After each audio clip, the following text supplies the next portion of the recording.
પહેલાં તો મારું નામ પરમાર કલ્પેશભાઈ કેસાભાઈ, જે ભેટ ગામમાં જુલાઈ મહિનામાં જે કાર્બોસેલની ખાણમાં જે બનાવ બનેલો એમાં 3 મજૂરના મોત નીપજેલા. તે દરમિયાન અમારા નામ પણ એફઆઈઆરમાં હતા. સાવ નામ ખોટા હતા. અમારા રાજકીય રીતે રાગદોષ રાખી અમારા નામ નાખવામાં આવેલા હતા. તેની રજૂઆત અમે એસપી કચેરીએ કરેલી છે, કલેક્ટર કચેરીએ કરેલી હતી. તે દરમિયાન અમને અમારી રજૂઆતને ધ્યાન રાખી એસપી સાહેબે તપાસના આદેશ આપેલો. તપાસ દરમિયાન અમારે કોઈ પણ જાતની સંડોવણી નીકળેલી નહીં. અમારે કોઈ ફરિયાદી સાથે કે ભાઈ આરોપી સાથે અમારે કોઈ પણ જાતના કોન્ટેક્ટ નહોતા અને અમે હકીકતમાં નિર્દોષ હતા.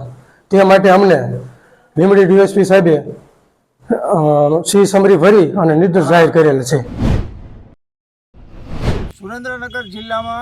સુરેન્દ્રનગર જિલ્લાના મૂળી તાલુકાના ભેટ ગામે ગત 14/7/2024ના રોજ ગેરકાયદેસર ધમધમતી કોલસાની ખાણોમાં 3 મજૂરોના મોત નીપજેલા અને 3 મજૂરોના મોત જે નીપજ્યા એને સામે 4 ઈસમો સામે ફરિયાદ દાખલ થયેલી, જેમાં 2 ઈસમો, એક મૂળી તાલુકા પંચાયતના કારોબારી ચેરમેન છે અને બીજા જિલ્લા પંચાયત સુરેન્દ્રનગરના જે સભ્યો છે એમના પતિ છે.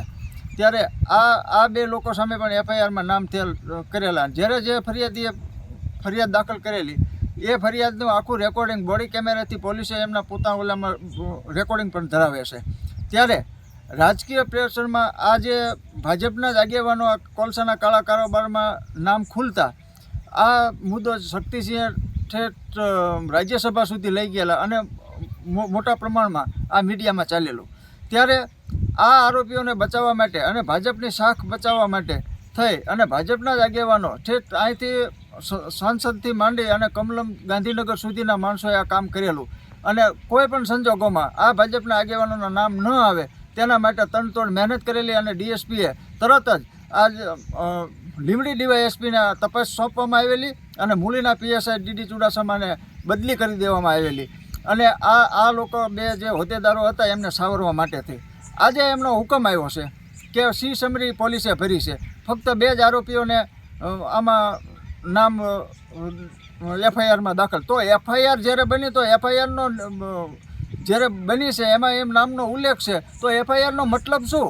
કે પોલીસે આજે 3 મહિના સુધી એની તપાસ કરીને એ પોલીસ એમ કહે છે કે આ ગુનેગાર નથી. જે ફરિયાદી છે, ફરિયાદી બોડી કેમેરા પોલીસના જ બોડી કેમેરામાં એ કેદ છે અને એનું આખું વિડીયો રેકોર્ડિંગ છે.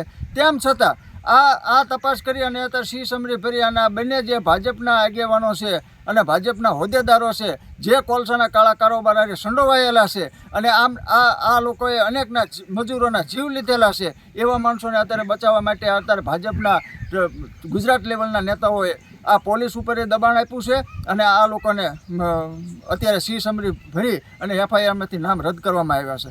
બીજું બાજુ કે જે ડીડીઓ છે સુરેન્દ્રનગર, જે ગામમાં ખનીજ ચોરી પકડાય એટલે 24 કલાકમાં તો એ સરપંચને સસ્પેન્ડ કરવાના તરત કાગળો કરે છે, સરપંચને સસ્પેન્ડ કરવાના હુકમો કરે છે. તો આ 3 મહિના થયા, 3 આ મૂળી તાલુકા પંચાયતનો કારોબારી ચેરમેન હતા તો એમના સસ્પેન્ડના ડીડીઓએ શા માટે ન કર્યા? ફક્ત સરપંચો એક જ એમને દેખાય છે, તો સરપંચો એક જ આ ખનીજ કરે. આમનું એફઆઈઆરમાં નામ છે, 3 લોકોના મોત થયા છે અને ખનીજ ખનન વહન સતત વર્ષોથી કરે છે.